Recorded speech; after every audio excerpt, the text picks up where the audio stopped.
So this is episode 6 of our series, Complete Lack of Technique, our penultimate episode.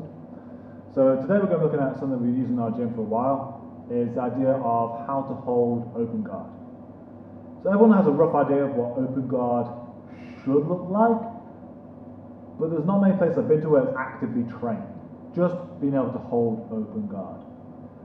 The way we see it is that open guard is the zero of every guard. So as soon as you are afraid of being able to hold it with open guard, you'll hold on to the guards that you do have, so your closed guard, your half guard, a lot harder, because you know that if you don't hold on to them, you just get passed. So, and that's kind of like one of the problems with how guard is trained, in that you're told you're either going to use your guard effectively for a sweep or submission, or you get passed. We don't have this idea that we can treat guards like jabs and crosses, but have a 0 point, a defensive point, that we can retreat to when we feel vulnerability, which is our open guard. So one thing we're going to be looking at in this video then is how to actually hold open guard and then treat it as something you can start from to then throw different guards from. And when you feel vulnerable, return to your open guard. And again, stealing ideas from boxing, one thing that we do is we do shadow boxing as our warm-up, but open guard. So how to do equivalent footwork, tracking, be able to hold good posture. So we're going to look at a couple of aspects that we focus on, and then how we shadow box it. And then if you're hypercritical of your own guard, your own open guard, you can then see the vulnerabilities in other people's guards. So the first thing then is the idea of tracking. Just being able to have your legs follow someone smoothly. It's amazing how little, when I've done this with people, how little people can do this technique. So, if me and Naki were saying we were boxing, I need to be able to follow wherever Naki goes. So if he goes left or right, my hands need to follow him. If they don't, and he just moves to the side and I don't follow him, I get hit in the face. Okay? It's the exact same with my guard. If my legs can't follow the exact center of Naki, I get passed. So, here. If my legs don't follow him precisely, if they're off, that's when a pass happens. I can buy myself time. So if my legs are wide here, or if my legs are close, for example, there's a direct line, Naki, straight to my armpit. If they're wide, here, he's now got to come around. Okay?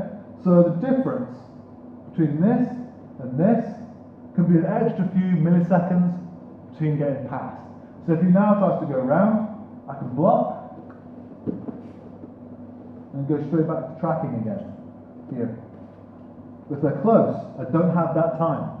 You can get past my guard. But also if they're wide, it's hard for him to Toriando me. So if my legs are close, he pushes to the side, which drives to the ground and I guard. If they're here, it gives me a little bit of extra time. Then bring my legs back in again. The next thing I want to be able to do is I want to be able to track his chest. If my legs go too high, there's a danger I can be stacked. If they go too low, this is how I can deal with them being pushed away from my chest. So if my legs are here and he pushes them down to the ground, that distance now between my knee and my armpit is massive. But if they're upright here and he pulls, I have time now to follow my legs. Also, this can help with leg drags, in that if my leg is here and he pulls, it goes in a straight line away from me. And it's very hard for me to return. But if my leg is here and he pulls, I get rotated. Because you have to rotate my leg up to be able to drag it. If he just pulls it now, it's just going to pull directly and pull me. So again, these little details that you're starting to pick up.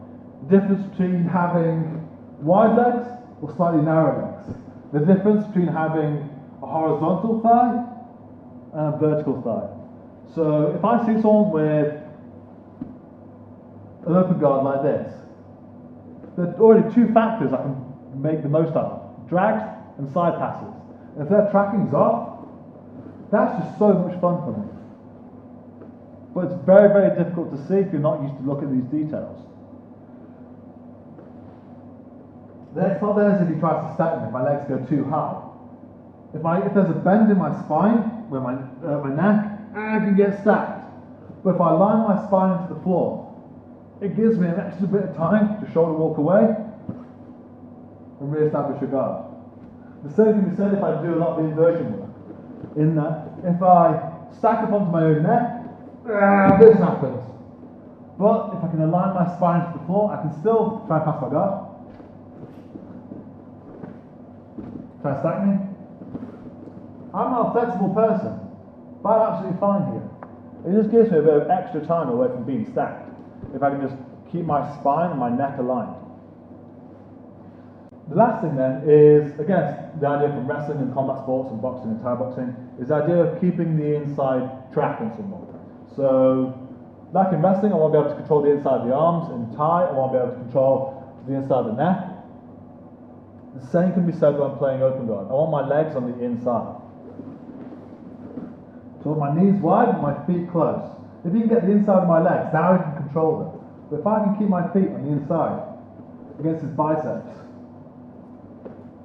without giving too much away, without kicking down too much, because now I've opened this up, now it can tire me out of it.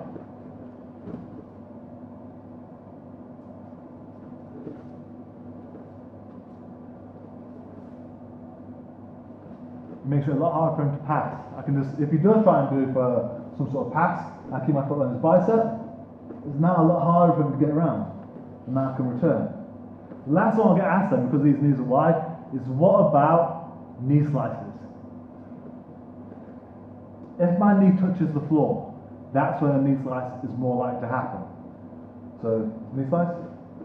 Now my hips are dead, okay? I left this gap open here, and you got the underhook, and he also needs a landing space. So he's going to try and land between my elbow and my knee on this side. So if I close that down and keep my leg off the floor, go for a knee slice, it feels weird. He can't complete the slice. And I can come out the back. And that's just because I had a little bit of space underneath my leg that my hips could now move. If my knee's on the floor, I've got nowhere for my hip to go. If there's just a little bit of space here, I can now shift my hips around and make it so it's uncomfortable to land his knee slice. So putting those aspects together, I need tracking, I need feet that pulls out towards his chest, knees that are wide, feet that are close on the inside of him, not too low, not too high. I need to make sure that my neck can be aligned if he goes for a stack, and if it goes to the side, I have arms in the way that make torianders and knee slices difficult. And my knees are close to my chest to make leg drags difficult.